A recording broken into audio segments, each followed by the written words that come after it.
Welcome, everyone, to Sports Shorts Daily. Ronnie Rants alongside Tommy Krysan here with you on this Hump Day edition of Sports Shorts Daily, presented by LeBear's Casino. Tommy joining us from Tremonti's Meat and Seafood, where crawfish season is in full effect. So make sure you call, get your crawfish ordered, whether you want it, you want it uncooked, cooked, whatever, they'll do it for you. And, of course, we're presented by LeBear's Casino, and I'm in the Louisiana Sports Hall of Fame studios. A lot to get to today. We'll talk plenty of LSU baseball, men's and women's basketball, some big goings on in the world of the NCAA. Got a new chief. What does that mean for potentially NIL and transfer portal and the future of the NCAA? A new special teams coach. I know that'll make everyone happy. LSU special teams was not special at all in football. They do have a new special teams coach and a new outside linebacker coach. We'll tell you who that is. Pelicans trying to get their act together. They go on the road to take on Portland. They find themselves a 2-point dog. Tommy has a pick-to-click win pick there on that game. But we'll start things off by just a little RIP message. Rest in peace, Jerry Simmons, former LSU tennis coach. Did a fantastic job, not only at UL Lafayette, USL, back when he was there in the 70s and 80s, and started a Rolex tournament. That was the premier, probably, tennis tournament for a bunch of the nation for a long time. He brought that kind of entrepreneurship and that marketing to LSU in the 80s and 90s. They had some of their best years in men's tennis. They're under Jerry Simmons. He was actually inducted into the Louisiana Sports Hall of Fame about 5 years ago. Obviously, folks in the tennis community, particularly in Baton Rouge and Lafayette, have a lot of Jerry Simmons stories. And so he passed away a few days ago, had been ill with dementia and other things over the last year plus. And so prayers to him and the LSU and UL tennis family. And also I need to mention, Ronnie, the legendary trainer at Southeastern, Doc Goodwin, passed away a couple of days ago. He was the trainer when I was there and loved Southeastern, loved the athletes. He's an icon in Southeastern athletics and in Hammond, and unfortunately he passed away a couple of days ago. So lots of people, anybody that was ever even close to being an athlete at Southeastern knew Doc Goodwin. You, speaking of Southeastern, you've been there the last couple of days for the high school basketball state championships for ladies. Little Kim Mulkey sighting, huh? Yesterday she was there. Yeah, Kim Mulkey was in the house. Bob Starkey was there Monday. Kim Mulkey was there yesterday representing LSU's basketball program. And they had some really good games, a lot of talent on the floor, some well-coached teams. And Hammond's really good at hosting this event, although they got their internet issues that are plaguing lots of people. You would mention that. You were telling me, because I didn't realize the bigger story. I know they had Wi-Fi issues, campus-wide Wi-Fi issues going back to the middle of last week. They don't know when it's going to resolve, but you told me it was bigger than that. Yeah, LSU's been hacked, McNeese, Tulane, and the U.S. Marshal's Office. These people they want like $1 billion to to put everything back in order. It's like a ransom thing.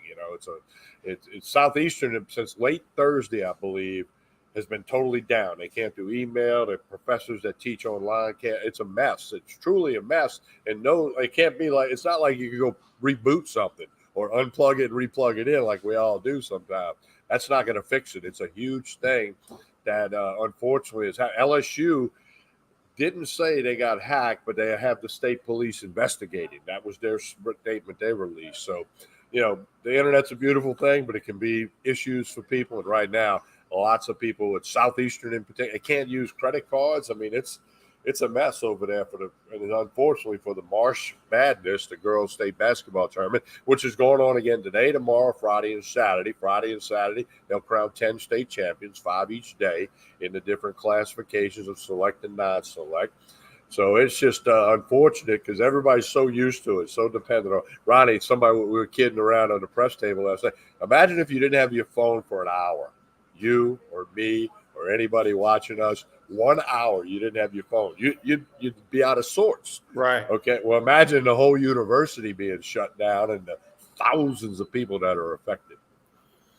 Crazy world we live in, and if it's that easy to, cyber. I don't know that it's easy. You and I can't do it. Well, yeah, but if it's that easy to from wherever, we assume Russia or China or something like that. But if it's that easy to cyber attack people and then hold them ransom and then really shut down giant industries and business and all that, like if it's that easy now, imagine what it's going to be like in 3 and 4 years from now. I mean, this is going to be a mess. There's maybe some advantage to Tommy, you and I being low key. Maybe we're not on the radar They're not yet. going to come get us. They're not going to come get Sports Shorts Daily, I don't think. Unbelievable. All right. So speaking of LSU women's basketball, then next up, 5 p.m. Friday, we talked about Kim Mulkey and Bob Starkey was there on Monday in Southeastern for the LHSA Girls Championship games. Kim Mulkey yesterday. 5 p.m. Friday of the quarterfinals. That's when LSU will play. They got to bye till then. That tournament, the SEC tournament's in Greenville, South Carolina. By the way, shout out to Parkview Baptist, the Eagles. They'll be taking on Episcopal, crosstown rivals, number 5 versus number 6 seed in their division in the high school state championship for ladies. So we'll see what happens there. Episcopal knocked off my alma mater, the Menard High Eagles, 44-42, and a thriller down in Hammond. Menard Eagles athletes doing well. They had the girls soccer team down there last week, and of course this week they had the women's basketball. All right, we'll move over to LSU men's. Clearly, they may have needed to have coaches, Tommy, at the girls' championships to try to find some players. I assume that their coaching staff, McMahon and them, might make an appearance in Lake Charles next week because that's where the boys' finals are, all next week in Lake Charles. They had their last home game of the year against Missouri tonight at the PMAC.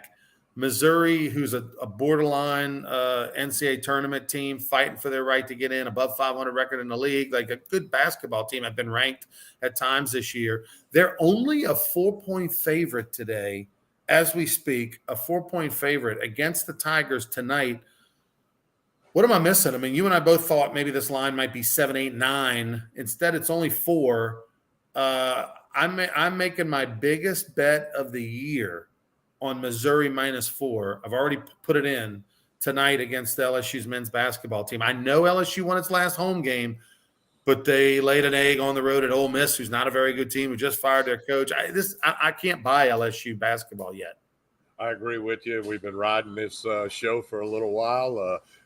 Betting against LSU, was it 15-4-1? 15-5-1. 15-5-1. My guy, I got it locked in at 5, so I got to lay an extra point more than you. So shop around, folks. Go to the Barstool Sportsbook at the LeBears Casino and get it all over on Missouri. The LSU last home game thing, it doesn't matter when the team is this bad, I don't think, and they got nothing to play for. They're not going to be in the postseason other than the SEC tournament because everybody gets in that. They won't be in the NIT. They won't be in the NCAA. So, it's got to have some value on Missouri. The Missouri Tigers tonight, not the LSU Tigers. Speaking of some value, I had a nice win last night. LSU Baseball won 3-0 over Texas. And I laid a good-sized bet on LSU -160. So you had to lay $160 to win 100. But here was my thinking, Tommy, on why and of course LSU Dugas hit a 3-run homer in the bottom of the ninth. It was a scoreless game, top of the ninth. A scoreless game in Austin, giant crowd, over 7,000, and he hit a 3-run bomb, and the Tigers won 3-0. Here's why I thought LSU was going to win, and why I was willing to put a lot of money in, even with 160. One, there's not going to be many games where LSU is going to be better than -160. That's, quite frankly, that's one of the better values you're going to get all year long, is about $1.50. Keep in mind, when they lost to Iowa, they were a 320 favorite. You had to lay $320 to win 100 against Iowa. Against Sam Houston on Sunday, you had to lay $310 to win 100. So you're not going to get many games, especially out of conference, where LSU is going to be better than -160. So I thought it was a good value. Plus, I knew that LSU was throwing Hurd, that they also had Little in the pen. Okay, and so LSU, in my mind, going into this game, had the better starting pitching and the best relief pitcher that we were going to see in the game. But what I didn't account for, was two things. One, Texas has a young man, LeBaron Johnson Jr., okay, who made his second career start yesterday.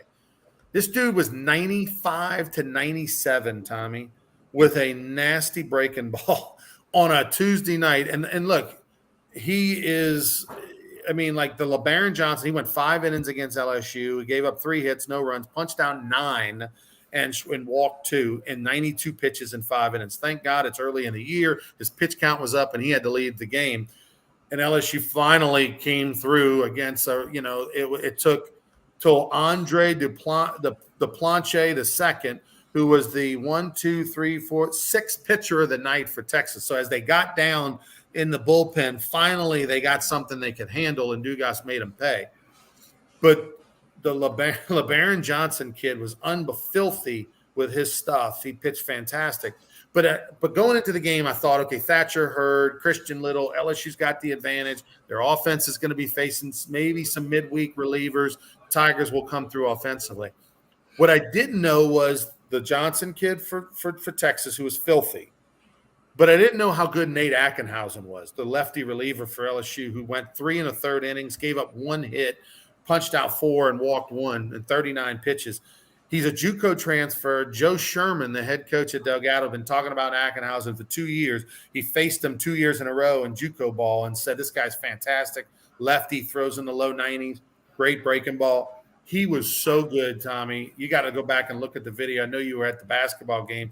You need to go on the ESPN Plus app and watch the game again to see how good Nate Ackenhausen was. Yeah, I'm going to have to do that. By the way, this past weekend, Joe Sherman picked up his 1100th career win. That's pretty sporty. Yeah. So LSU baseball, they survive and advance. Big win. That'll probably be a big win down the road, RPI wise and stuff towards the end of the year. Picking up a win against Texas, who's gotten off to a slow start this year. Texas is only 3-5. They got swept their opening weekend. Well, they're 0-4 against the SEC. Yeah, I mean, so they've had a brutal schedule. Give Texas a lot of credit. They played a very difficult schedule. LSU really hasn't played a tough schedule, but they're 7-1, and now they come home for a 4-game series this weekend. But that's the thing about this lineup, Tommy, is LSU punched out 16 times, but they walked 7 times, and they just because this was the pitching was so good. They shut out the opponent, bought time, and then finally somebody, boom, comes through. Dugas hits his 3rd homer of the year. Yeah, well, big fly ball by Dugas, who's been on fire since day one of this season. It's a big win on the road. Like you say, this could be an RPI thing down the road that helps LSU. Plus, it's a mental thing. Hey, you beat a team that's going to be in the conference next year, when they'll come in July 24. So the year after that, they'll be in the conference with you, and it's a rivalry of sorts. They recruited a lot of the same players and have over the years. So it's a big win for LSU on the road, capping off the weekend, the 4-game swing through the state of Texas. So Jay Johnson said it was a lot of fun. I like the way that he used that term. He said it was a blast. That was his quote. Here's the thing that I will say. I think Jay is. I like Jay as a person. I think he's a super hard worker. There's no coaching staff going to outwork these LSU Tigers. Clearly, he's brought LSU back to the forefront. They're preseason number 1. They had the number 1 recruiting class in the portal as well as recruiting class. The only thing is it's just hard for me to get used to his style of coaching. It's just so different than what I'm accustomed to or was taught or learned. And what I mean by that is just the lack of stealing and the lack of bunting. And look, I'm not a giant fan of bunting, don't get me wrong, but there's times where you're supposed to bunt. And when Napolt comes up in the 1st and 2nd and no outs in a scoreless game and doesn't bunt, that's just, it's so shocking to me. And then what does he do? He ends up striking out. He bunts, he pops it up in the foul territory. This is the 9th inning, Coach. We're 0-0 with 1st and 2nd and no outs with a guy hitting $150, and he comes up and he bunts the first one, Tommy, pops it in the foul territory, almost caught. It was such a bad bunt. It went over the head of the fielder in foul territory. And then, so I guess, at that point, Jay's like, okay, this kid can't bunt, which is, how does a light-hitting middle infielder not be able to bunt? That's a whole nother thing. And so he lets him swing away, and he fouls it off or whatever. And then, of course, he ends up striking out. So he doesn't advance the like. What did you think was going to happen with a 150 hitter? Like just bunt the guy all the way through. Like he's going to strike out against a filthy lefty as a left-handed hitter. Bunt him with 2 strikes. Bunt him with 2 strikes. It's so, and then there was other times where to me it looked like it was obvious to bunt people. He doesn't, and then there's guys who can run that he's not letting them steal, and so it's frustrating. I know why he does it. He's got boppers in his lineup. He's got the dominant pitching. So he's like, we're just going to stand pat. We're going to let our pitching hold him. And then we're going to eventually come through with some hits. But man, I just feel like I came from the school of Skip Bertman where it was about, if I have 30 bullets in my holster, which was a terminology for, if I've got all these different ways that I can beat you, then the other team, if they don't have 30 bullets, if they can't run 6 pickoff plays and they can't do different bunt things and first and third plays, if they don't have that many bullets, they only got 20 bullets. Well, over the long haul, I'm going to win a lot more games than they are. And so for me, it feels like LSU has a lack of bullets. Yes, they got bullets 1 through 9 in the lineup and they got dominant pitching, but there's sometimes you need other ways to win outside of just wait for the 3-run homer. And on those days where you struck out 16 times and you're in a 0-0 game, like we can't manufacture a run some kind of way. That's a little bit of a concerning. This team is super talented. Maybe they won't need it, but I feel like I wish they had more bullets in their holster. I agree with you. I'm old school, the bunting, moving guys over, getting the job done. Get that guy on second with nobody out. You got to give him a third because his chances to score go up. It's kind of like your coach Skip Bertman always said, play the percentages. You got to get the guy to third with less than 2 outs. His chance of scoring is significantly higher than if he's out there on second, although he's still got a chance to score. I've always been like, play those percentages, put yourself in the best position, or to use the term that you learned from Coach Bertman, the bullets in the holster. And I got to have many ways that I can win this game because you never know which one you might have to use. And in the case last night, when it's nothing in the 9th inning, you got to coach that game differently than you do when it's 7-1 in the 6th inning. So, but that's what coaches do. And the other thing, and I'm like you, I love Jay Johnson and he's going to have tremendous success. I don't like all the offensive timeouts, in one of them in particular, I think it was one of the 2 games I was at that opening weekend. It was like 6-1, and a guy on first, and he's calling it off. The players should know what to do. They should have already knew what to do. I can't imagine he had anything earth-shattering to say in that situation. But the length of the game times has been shorter this year for Jay Johnson and for Major League Baseball. We'll get to that in a minute. But to me, it's like these are college baseball players playing in the SEC, playing at the premier program in the country. They should know what to do or not do. And then you got signals if you are going to, all of a sudden bunt or whatever. Well, I don't mind it so much this year, Tommy, because he only has 3 of them. So Jay Johnson has 3 offensive timeouts that he can use during the course of the game. I think last night he used 2 of them, and I think they both came like in the 8th or 9th. Speaking of that, Jones, who struck out 3 times, who was 0 for 4, 3 punch-outs, LSU's first baseman, he actually struck out, got run. His strike 3 got called for delay. And so we're going to get to that. The time of the games are much faster in college and in professional baseball. In the MLB spring training, the time of the games are how much faster now these days? Approximately 20 minutes quicker, when they're compiling all the data. That's substantial. Right. Oh, yeah. If it's taken off 3 minutes, nobody cares. But 20 minutes is a big difference, okay? And that matters. And they're talking about people are going to stay longer at the game. You and I, sometimes we stay a whole game, sometimes we don't. But at Major League Parks, depending on the score, a lot of people leave in that 6th, 7th inning, right? Especially because of the length of the game. Now, you got the people that only go to a couple of games a year. They're going to stay no matter what. They want extra innings. They want to see more baseball.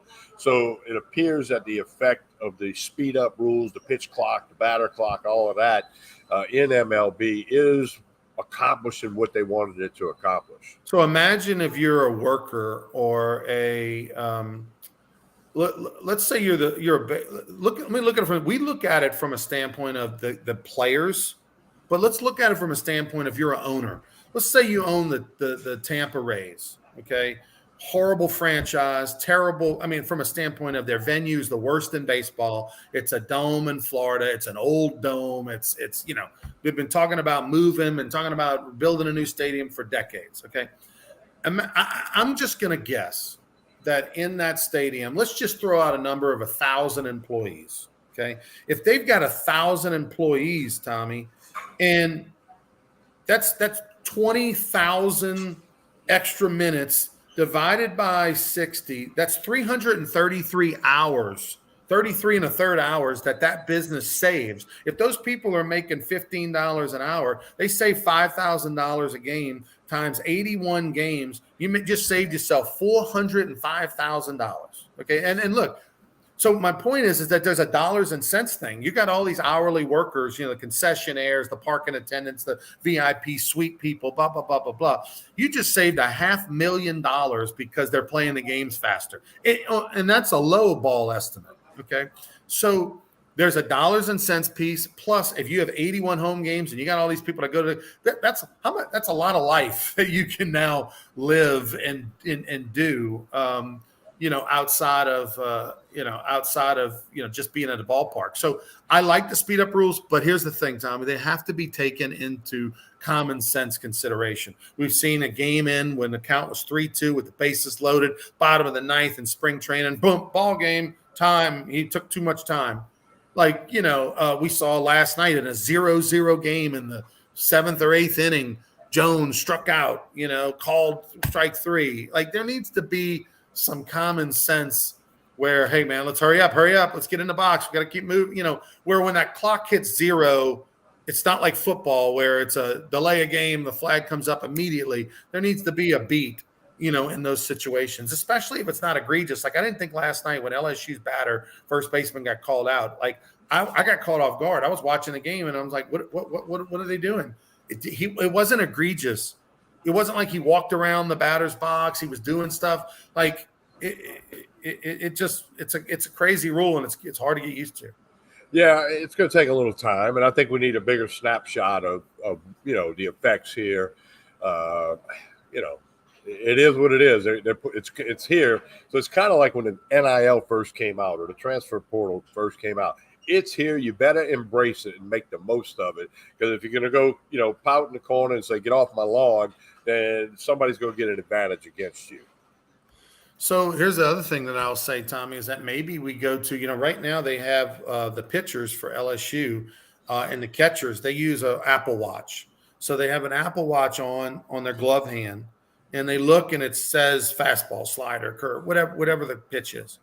And that speeds up things too, right? Other teams like Texas, for example, their catchers got the earpiece, like they've been doing the last few years, and the coach will say fastball away, and then he calls the pitch. The Apple Watch is even faster because two guys are looking at a watch, there's no signal, and they go. Maybe we get to a point where the players on the field the same way, right? Instead of Jay Johnson having to give a signal, maybe he just types in, sacrifice bunt, steal, hit and run, whatever. But what all that does is it changes the dynamic of the game, because before you would look over at the opponent. I'm in the dugout. I would look over at the third base coach. He would flash signals, and I would either try to steal the signals. I would try to interpret, well, what did he mean? There were times where a third base coach might go, no signal, just hit away. Well, now I know I don't have to do anything on. There was a gamesmanship and cat and mouse kind of aspect to the whole baseball that's no longer there. I agree. I was pretty good at stealing signals. I got taught by an upperclassman when I was a freshman at Southeastern, and I've taught a lot of people, and there's some little tricks to doing it. But and for LSU fans, most might know this, but Jay Johnson calls everything from the dugout. The third base coach doesn't call anything down there, okay? Everything comes out of the dugout with Jay Johnson, defensively and offensively. All right, so big win for the Tigers last night. We mentioned Major League Baseball, 20 minutes faster. They've had a ton of strikes called on hitters in spring training. It's definitely a learning curve. You've got to pick a winner tonight for the gamblers out there. Besides the one I'm giving you all year, which is still bet against LSU on the spread in basketball, take Missouri -4 tonight. You like the Pelicans in Portland. Pelicans are struggling. They're on the road at Portland. What do you have there for what the winner? Pelicans have lost 4 in a row, and they've really in a tailspin, especially from 5-6 weeks ago. Portland's laying 2 points. Portland's at home. The long trip out west by the Pelicans, and it's just a good value to get on Portland, who's not a great team, but they beat the Pelicans by 15 back in the fall. They're going to beat the Pelicans at home tonight. Take the Trailblazers and lay the 2 points. Parlay it with Ronnie's bet with Missouri and get to the Barstool Sportsbook at LaBerge and get it done. NCAA, some big news. Mark Emmert, stepped down a while back. I don't know, sometime in the last year as the head of the NCAA. They finally named his replacement, and there's some changes with it coming. Yeah, Charlie Baker is the new guy. He's going to work out of Washington, D.C., not Indianapolis, where the NCAA headquarters are. He's got to deal with the NIL, the transfer portal, and the big topic that's been around, never got a lot of feet, is are athletes an employee of the university? And that's not something going to be figured out by next Tuesday or, even next month. But that's going to be something. Charlie Baker takes over from Mark Emmert effective today, March 1. And we'll see how that changes things for the NCAA and for the student athletes, nationwide, all levels of school. I definitely would like something like that, Tommy. I would love to put the athletes under some sort of official umbrella, and making them employees to me would make it easier to have rules and to have consequences for those rules. Right now it's the Wild Wild West. Guys are out there just running around doing whatever they want. You make them employees, you can, to me, I think there could be a little bit more control. There might even be some more incentive to these athletes staying in college relative to, 401k, relative to health benefits, retirement benefits, some structure in place relative to taxes and this, that, and the other. There could be some benefit to this. Yeah, but I don't know that nationwide schools can afford that. Because if you're employees, you got to provide benefits, and that costs money, lots of money. So can the Southeasterns and the Nichols and the McNeeses of the world afford what would be? I remember when I worked at the Southeastern Athletic Department, the AD at the time said his biggest issue was the health insurance for 380, how many athletes it was. Well, that's just the health insurance. If you're an employee, there's lots of other things involved. Now, it's going to create a lot of jobs for people. You're going to have a staff, and then the employees are going to unionize one day. This is opening a can of worms that's got lots of worms in it. The one thing that I think is it's inevitable, it's moving in this direction, and it probably needs to, because you're not going to put anything back in the bottle. Once the genie's out, the genie doesn't go back. That's just on TV. But the whole having that Power 5 layer, who are the 50, 60, 70 schools that are going to break off and be big giant corporations, and it's all about dollars and cents, and they have these amazing facilities, and they could care less about the Southeasterns of the world or even the Raging Cajuns to that degree. So when is that going to happen? When is there going to be this super conference? And is the super conference going to be all sports, or is it just 2 or 3 of the sports? And the bad thing about that is that's when that happens. I'll use a soccer terminology since I'm now Mr. Soccer Guy. You've got the Premier League, which is the top league on the pyramid, and then you got the Championship League below it, and it goes down from there. The Premier League, you make more money, and there's bigger money, and there's bigger risk, bigger reward at that top. But then in the next layer, your salary cap's limited, and it's less, and you can make more. And so my point is that as the further you go down the pyramid, the restrictions or the dollars and cents are just different. And so I think there's nothing wrong with that. Now you ask, as long as those teams underneath the top of the pyramid still have the ability to pick up some paychecks from those bigger teams, because the Raging Cajuns, Louisiana Techs of the world don't want to not be able to get 1 or 2 of those paychecks a year. And so that's the only issue is, go do have your own TV contracts, do your thing, play yourselves 90% of the time. But can you play us still 10% of the time, 15% of the time in all sports so that we can get the big paychecks too? Because in soccer, for example, when you have the Premier League, when those big boy teams play those lower teams on occasion, those are giant events. Those mean a ton to those lower level teams. They make a lot of money. So you still have to allow that. I agree completely. Follow the money. This is all going to be, you follow the money trail, you'll get to the root of everything. So I think that's going to be it. It's going to be a big, big thing, man. It's nationwide, affects a lot of people. And, you and I and many, many people love sports so much, but the times they are still a-changing. Was it Janzik, the new offensive coordinator? How do you say? I mean, the special team, Janzik. That's how I would say it. I'm not certain. He's a lifetime Brian Kelly guy. He's the new special teams coordinator and outside linebackers coach. He was on the staff last year as an analyst. He's going to be the outside linebacker coach, I think, first, and then he's going to have a team of people help him with the coordinator, the special teams coordinator thing.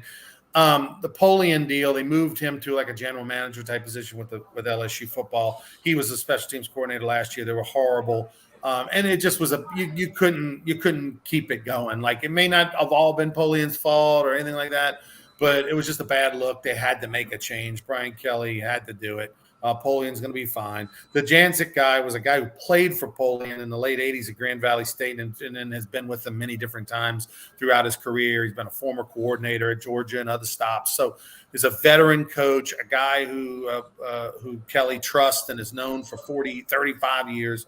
So, they're just a fresh voice and a fresh set of eyes is what you're going to get from that coordinator's position. Two other things quickly to just comment on, Tommy. Aaron Rodgers saying he's going to have a decision sometime soon. He went and did the dark out thing in a log cabin for a couple of days. What a weirdo, bizarro guy he is. Do you think he's back in Green Bay? I don't know. I heard an interview this morning with the general manager of the Packers, and that guy said Jordan Love, the next step for him is to be a starter. That would tell me that they're planning on not having Rodgers in Green Bay, but he is still under contract. He's got 2 more years left on his deal. It's a massive deal, around $50 million a year. Obviously, a lot of teams would pay it. The question is, what do you have to give up to get him? But I think Green Bay is quickly getting to the point where, as great as he is, he's just such a weirdo and such a pain in the ass. And last year, they took a massive step back and realized, you know what? We lost. He was probably, a mouthy guy in the locker room, probably a pain in the ass for the coach to control. It's almost at a point where it feels like they're at an impasse. He's got too much drama. When you're a professional organization like the Green Bay Packers, you don't need that kind of drama. It's a distraction. I don't care what you say. Oh, that's Aaron being Aaron. No, it's a distraction to the entire organization. And lastly, Vanessa Bryant. She didn't do it for the money because obviously Kobe Bryant was a gazillionaire and, she's got all the money her and her family's going to ever need.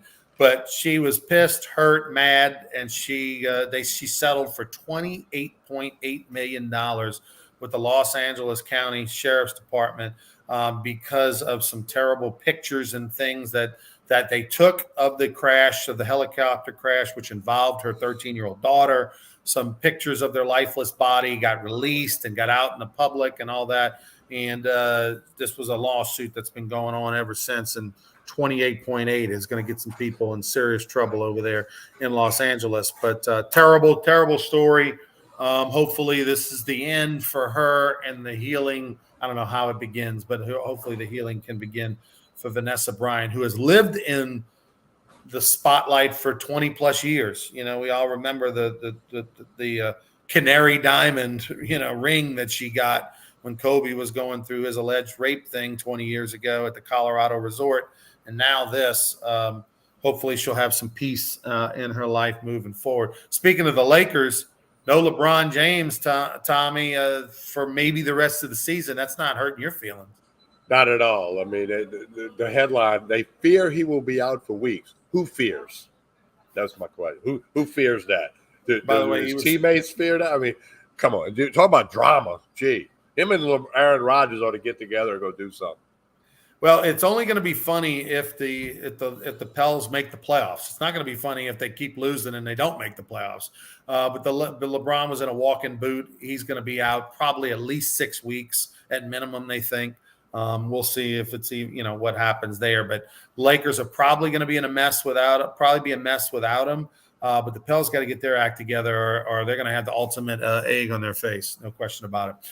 All right, tell us about Tremonti's. Today, the lunch special is lasagna. We got all the crawfish you need: boiled crawfish, live crawfish. Call Tremonti's, stop by. They got all the seafood you might need. Those of you doing the Lent thing, of course, going to be a big, beautiful weekend. You want to boil some crawfish, you want to buy some already boiled. Tremonti's Meat and Seafood on Jefferson Highway in Baton Rouge, right down the street from Parkview Baptist Church and School. Check out Tremonti's, Mike and Wayne and the entire staff here. They do a great job with everything they got going on here. Tremonti's Meat and Seafood. Check it out. All right, for Tommy, I'm Ronnie. Don't forget, go watch all the baseball games, basketball games this week at the Barstool Sportsbook inside LaBerge. I'll be on the call for all 4 LSU baseball games Friday, Saturday, Sunday, Monday, a rare Monday baseball game, and of course SEC women's basketball action, NBA, you name it. They'll have on at the Barstool Sportsbook inside LaBerge Casino. Car giveaway, by the way, Saturday night at LaBerge. I'll be doing that after the LSU baseball game. All right, for Tommy, I'm Ronnie. We'll see you on Friday morning for more Sports Shorts Daily. Until then, have a good one.